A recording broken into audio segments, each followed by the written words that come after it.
Friends अब 25 number question से देखिएगा, पहला पार्ट जो पहले अपलोड हो चुका है उसको देख लीजिएगा। उस किसी कारणवश वो वीडियो कट गया जिसके दो भाग इसको मुझे करना पड़ा। चलिए 25 नंबर क्वेश्चन से आप लोग चेक कीजिएगा। पहली बार चैनल पर विजिट कर रहे हैं तो प्लीज चैनल को सब्सक्राइब कर लीजिएगा, क्योंकि 10th से रिलेटेड आपको इस चैनल पर वीडियो मिला करेंगे। और मां शारदे से दुआ करता हूँ कि यह पेपर आपका मैथ वाला पेपर हुआ है बहुत ही अच्छा गया होगा। चलिए 25 नंबर क्वेश्चन पे आइएगा। 25 नंबर मेरा क्वेश्चन क्या कर रहा है, घन का आयतन आयतन दे दिया है फ्रेंड। तो घन का आयतन होता है भुजा का क्यू, तो भुजा इसका 125 है तो 5 भुजा हो जाएगा। पृष्ठ क्षेत्रफल 6l² होता है, 6l²। तो 5 का 6वां गुणा 5 का स्क्वायर 25, 25 में 6 से गुणा कीजिएगा तो 6 25 30 का 0, हाथ में 3 6 दूना 12 3 15 यानी 150। इसका आंसर हो जाएगा सी लगाया तो आपका भाई बिल्कुल सही है मेरे भाई। चलिए अगला क्वेश्चन की तरफ बढ़ते हैं। यदि किसी गोले की त्रिज्या आधी कर दी जाती है तो मूल गोले और नए गोले का आयतन क्या होगा। यदि गोले की त्रिज्या आधी कर दी जाए तो मूल गोले और नए गोले का क्या पूछ रहा है, आयतन पूछ रहा है या पृष्ठ क्षेत्रफल पूछ रहा है।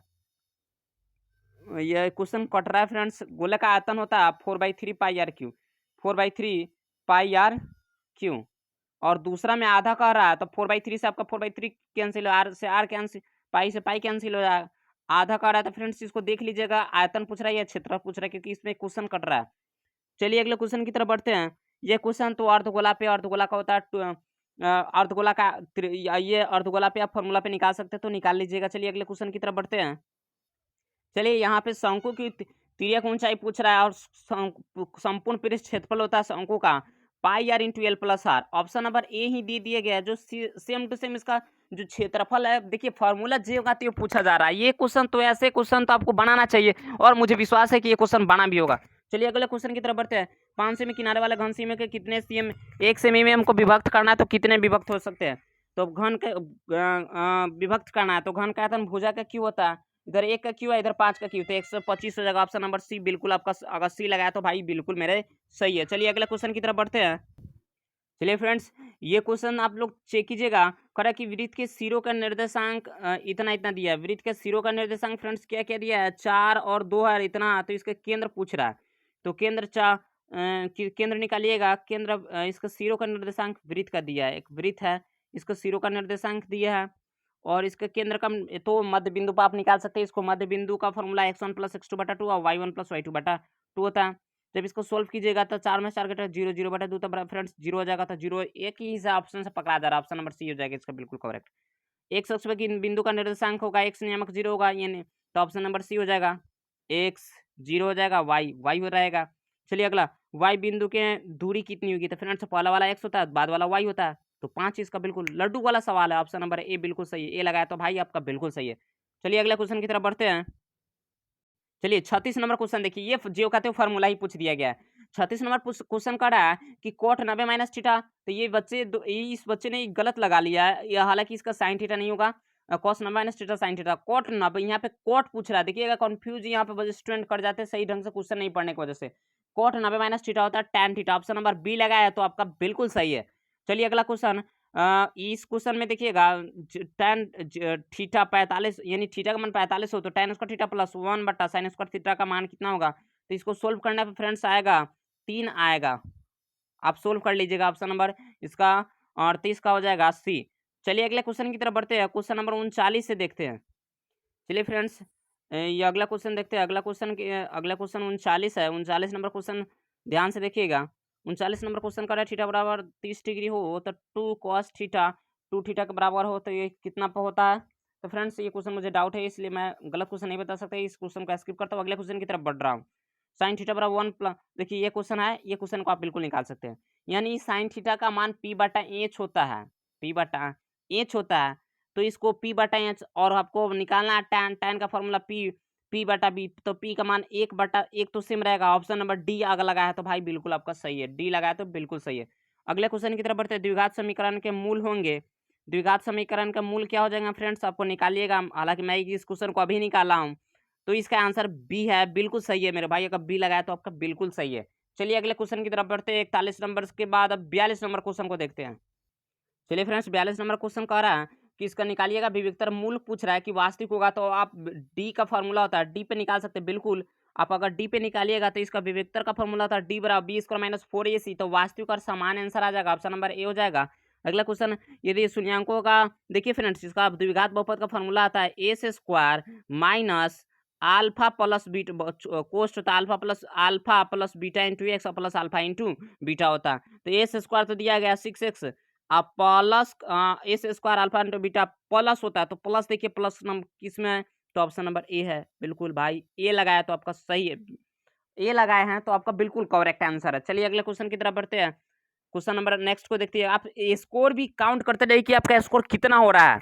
चलिए अगले क्वेश्चन की तरफ बढ़ते हैं। चलिए फ्रेंड्स, यहाँ पे क्वेश्चन कर रहा है अगला अगला क्वेश्चन है 2x square P x plus P x -3 हो तो एक मूल -3 हो तो पी का मान क्या होगा।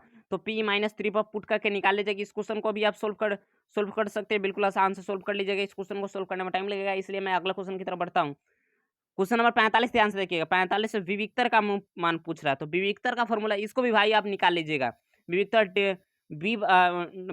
का फॉर्मूला डी बराबर होता है बी स्क्वायर, डी बराबर होता है बी स्क्वायर माइनस 4ac, तो बी स्क्वायर माइनस 4ac निकाल लीजिएगा। इस पर आपका मान बिल्कुल आ जाएगा।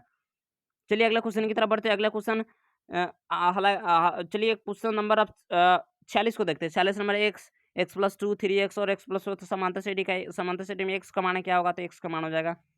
जब इसको सोल्व कीजिएगा तो x का मान, ये क्वेश्चन में मुझे डाउट है, इस क्वेश्चन को भी छोड़ रहे हैं आपके लिए। ये क्वेश्चन मैं छोड़ा हूँ, आप प्लीज कमेंट करके इसका आंसर कमेंट कीजिएगा, तब तक मैं कमेंट में इसका आंसर डाल दूंगा। चलिए अगले क्वेश्चन की तरफ बढ़ते हैं।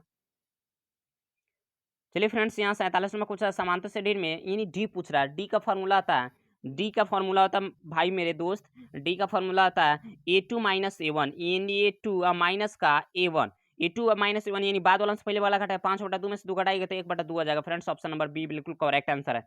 अगला क्वेश्चन पूछ रहा है 182वां पद कौन है। हालांकि इस क्वेश्चन को भी अब निकाल लीजिएगा। 182वां पद कौन है, an पर बिल्कुल निकल जाएगा। an वाला फॉर्मूला आता है a+n-1 इंटू डी। समय की यहाँ पे बहुत सारी अभाव है, जिसकी वजह से मैं क्वेश्चन को सोल्व नहीं कर पा रहा हूँ, an वाला नहीं कर पाया हूँ। आप कर लीजिएगा, an वाले फॉर्मूला में बिल्कुल इसका करेक्ट आंसर निकल जाएगा। 21वां पद होना चाहिए, हालांकि आप कर लीजिएगा। चलिए अगले क्वेश्चन की तरफ बढ़ते हैं। क्वेश्चन नंबर 49 को देखते हैं।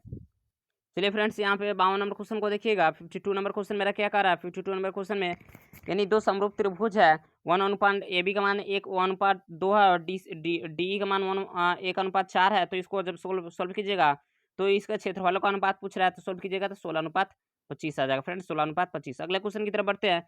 यहाँ देखिए, दो पाइथागोरस प्रमेय से जो पाइथागोरस प्रमेय का फॉर्मूला आता है कर्ण AC बराबर लंब स्क्वायर प्लस आधार स्क्वायर AB का स्क्वायर प्लस BC का स्क्वायर, इसमें बी 90 डिग्री का होता है। ऑप्शन नंबर सी है ना, यह बिल्कुल करेक्ट हो जाएगा। चलिए अगला क्वेश्चन नंबर देखते हैं। 53 तो मेरा हो गया। 54 नंबर क्वेश्चन देखिए मेरे दोस्त, ये लड्डू टाइप सा क्वेश्चन है। मूल बिंदु का निर्देशांक क्या होता है, आप बचपन से पढ़ते आ रहा है, 8 9 से भी पढ़ते रहा है कि मूल बिंदु का निर्देशांक 0 0 होता है। भुज का मान पूछ रहा है।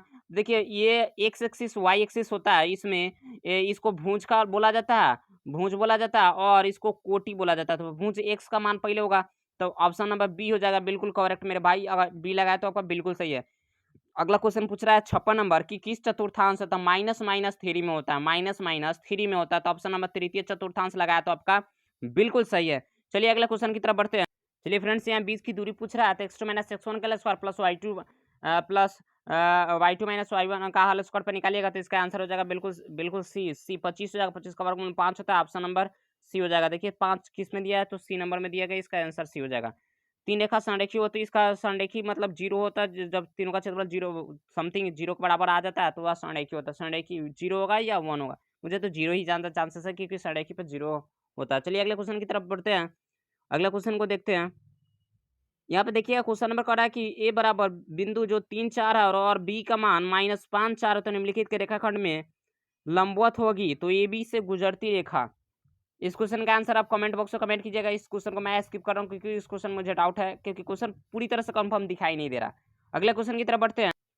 देखिए फ्रेंड्स, यहाँ अगला नंबर क्वेश्चन है कि इसका मिलाने वाली रेखा मध्य बिंदु थे एम एन वाला अनुपात पे इस क्वेश्चन को। चलिए इस क्वेश्चन, ये तो क्वेश्चन हो गया मेरा। अगला ये क्वेश्चन है एम एन वाले फॉर्मूला पे, इसको भी निकाल सकते हैं। ये क्वेश्चन है निम्नलिखित में कौन अपरिमेय संख्या नहीं है। तो अपरिमेय का मतलब होता है भाई साहब अपरिमेय नहीं है, तो ये भी अपरिमेय है, ये भी अपरिमेय, ये भी अपरिमेय नहीं है। तो ऑप्शन नंबर डी बिल्कुल अपरिमेय नहीं है, क्योंकि यहाँ पे गुना जब इसको सोल्व कीजिएगा तो ये आप परिमेय में आंसर हो जाएगा, तो यही अपरिमेय में डी लगा तो आपका बिल्कुल सही है। अगला 625 का भाज्य गुणनखंड कितना होगा, तो इसको जब एलसीएम कीजिएगा तब 5 का पावर 4 हो जाएगा। बिल्कुल फ्रेंड्स 5 का पावर 4 हो जाएगा, डी आपका बिल्कुल सही है। चलिए अगले क्वेश्चन की तरफ बढ़ते हैं। चलिए मेरे भाई मेरे दोस्त, ये क्वेश्चन ध्यान से देखिएगा, ये भी बहुत आसान क्वेश्चन है। कह रहा है कि परिमेय संख्या, देखिए 49 का तो 7 निकल जाएगा, 101 का नहीं निकल पाएगा, तो यह अपरिमेय हो जाएगा। ये भी अपरिमेय, ये भी अपरिमेय, 81 का 99 81, ये भी। ऑप्शन नंबर बी ध्यान से देखिए, इसमें से दोनों टर्म निकलने वाले हैं। ऑप्शन नंबर बी इसका बिल्कुल सही हो जाएगा, क्योंकि इससे दोनों संख्या निकल सकती है, तो ये परिमेय होने के चांसेस है। ऑप्शन नंबर बी हो जाएगा। निम्नलिखित में कौन सा सहयुग्मक है, तो 13 और 52 सहयुग्मक है, यह बिल्कुल सही है। इस बच्चे ने भी सही लगाया, तो ऑप्शन नंबर इसका बिल्कुल करेक्ट है भाई साहब, 64 का सी हो जाएगा। अगला कह रहा है यदि दो संख्या का मसा है, तो ये दोनों संख्या को गुणनफल पूछ रहा है, लसा और मसा दिए, तो ये भाई साहब इसका गुणा 25 गुणा 12 कीजिएगा तो 1250 हो जाएगा। ए नंबर बिल्कुल सही है भाई, अगर ए लगाया तो आपका भी बिल्कुल सही है, मुझे विश्वास है कि आपका यह सही हुआ होगा। चलिए अगले क्वेश्चन की तरफ बढ़ते हैं। चलिए फ्रेंड्स यहाँ पे 66 नंबर क्वेश्चन को ध्यान से देखिएगा। 66 नंबर क्वेश्चन कर रहा है कि पाई बटा 6, भाई साहब अगर पाई के बटा 3 हो, 4 हो, 5 हो, कुछ भी हो, तो पाई अपरिमेय संख्या, अपरिमेय संख्या के भाग भी करेंगे तो वह अपरिमेय संख्या हो जाएगा। ऑप्शन नंबर बी बिल्कुल करेक्ट है मेरे भाई। अगला क्वेश्चन इक्विलिब्रियम एल्गोरिथम से कर रहा है, ए बराबर बी क्यू प्लस आर होगा, तो इसे आप निकालिएगा। ए बराबर बी क्यू प्लस आर होता है, ए बराबर बी क्यू का प्लस आर, तो बी का मान 4 दिया है, आई क्यू का मान 5 है, प्लस का 1 4 5 20 है, 21 होगा, बी लगाया तो आपका बिल्कुल सही होगा। चलिए फ्रेंड्स वीडियो बहुत अधिक लंबा हो जाएगा, बस आज इतना ही रहने दीजिए। मिलेंगे नेक्स्ट वीडियो में, आज के लिए इतना ही। जय Hind, Vande Mataram, best of luck. चलिए मिलते हैं नेक्स्ट वीडियो में।